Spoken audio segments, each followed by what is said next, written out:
What's going on, you guys? I apologize for the late uploads. I was busy earlier. Took my eye off my phone. I thought my video had uploaded from earlier, my first video that I recorded earlier. And I went to check the status of the upload, and my phone is saying it's waiting for network. I'm like, what? So my internet was tripping. I had to reset it, and then my video uploaded. So now I'm just not starting on this one, and here we go with a Teen Mom OG recap, which aired on Monday, July 8th on MTV. The show starts off with the girls planning a girls trip. Macy decided to go on this girls trip with Amber, Caitlin, and Cheyenne. So the first thing on the itinerary will be going to a Drags Fest show. So Amber's ready to roll out, but she's kind of nervous about leaving baby James. Caitlin is also looking forward to going. She didn't even name it a momcation. But we know that she's going to have a difficult time leaving, knowing how Nova is going to react. So she broke the news to Nova on her way back from school, and Nova broke down. So all the ladies met up at the airport and was ready for takeoff, and then as soon as they arrived, it just starts storming.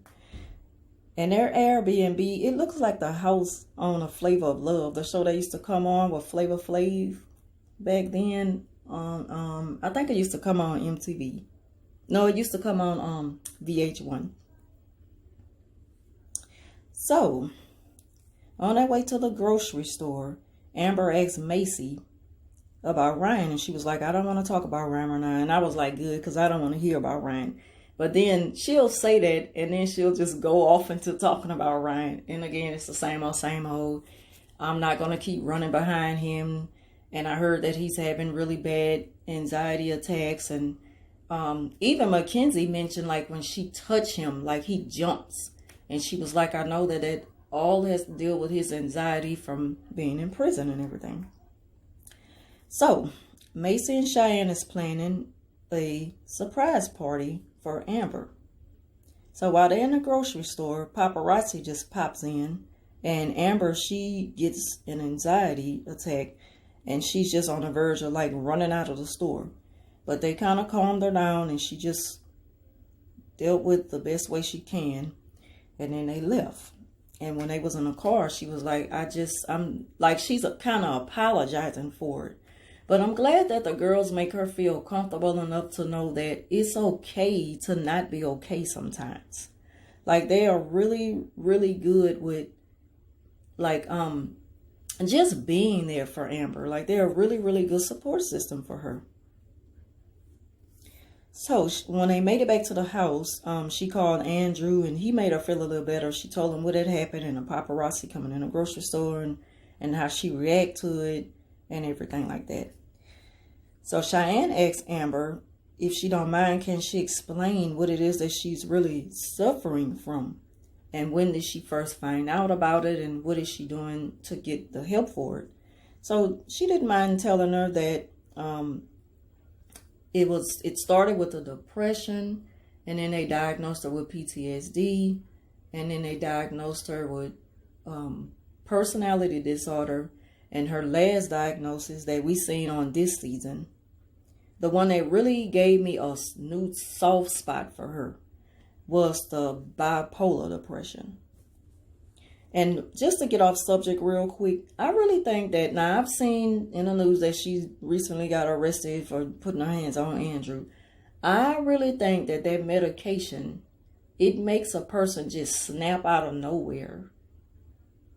And a lot of people are quick to have a lot of insensitive things to say about Amber, but I just can't be like that. And if I have in the past, again, I apologize for that. Because we don't know what a person is really going through. We just don't know, and we don't know how they're dealing with it. Like, she can be dealing with that the best way she can. And it's easy for us on the outside looking in to speak on it in a negative way. But that's just not right. I just hope that one day that she's really able to just learn how to deal with it and not like fall into those deep depressing moments every time that she's having an attack. I hope she's able to just breathe and kind of push her way through it. I just hope that it can work out that easy like that for her. Again, I don't know. I really don't know, but I really do sympathize with her. So again, yeah, she called Andrew and he made her feel better about it. And then, so Cheyenne had asked her about, Cheyenne asked her about when she found out about, her diagnosis and everything. And she told her.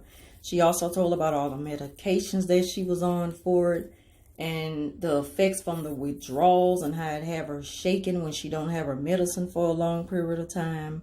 And they was like, you got to take your medicine. And she was saying all this medicine, like, it's just overwhelming. Have to just dealing with all of this alone on top of all this medication. Like, just imagine. And she said, but had they found this out about me, if I'd known this about me back then when I was a teenager, they could have caught it earlier, and, you know, her condition wouldn't have got worse by now. So, Cheyenne calls Matt and asks him, do he miss her? And he immediately said no. And I'm like, damn. And she was like, that's rude. What, do you miss Ryder? And he was like, oh, yeah, I definitely miss Ryder. So they kind of get off the subject with that. And I'm like, girl, just be single. Because it just seemed like nobody really can tolerate being around you for a long period of time. I mean, we seen that from season 1, how she reacted at the party when she got drunk. So it's like, imagine what we don't see on camera now. Because I'm pretty sure she's not going to allow herself to be filmed anymore acting a damn donkey. So, I mean, and all these people don't want to be around you. So it must be you. And so she was just kind of telling him that she's able to be around the girls now. At first, she didn't think they would want to be around her because she's known to be such a bitch and all that kind of mess. And I'm like, whatever. I'm pretty sure you're just putting on for the cameras, because if it wasn't for MTV putting this show together, putting that trip together, they probably wouldn't even win on it. So, the girls are having a heart-to-heart again, and Amber, she broke down when they gave her compliments about Andrew. And so they're talking about her medications again and stuff like that. So, Cheyenne says that after she talked to Matt, he kind of helped her feel better. And like, what? Anyway. So everybody just chilling. And Amber, she goes and secludes herself in a room. She's having a bad panic attack. And Caitlin, being such a mother figure, she went and calmed her down. Like, they're a really good support system for her. All of them was there for Amber. And they let her know that it's okay to not be okay sometime and to stop apologizing for it. I'm telling you, it's really good to see them come together like this. Even though this trip was put together by MTV still, it was good to see them really be there for her. Because I'm sure the panic attacks and everything that Amber was going through while she was on the trip, I know that that was not fake. And so, that's pretty much it. Amber had a blast at her birthday party at the drag queen show, and everything was good. She had a lot of fun, and all the girls enjoyed themselves. And that's how the show came to an end. So if you all like this recap, please leave your comments down below.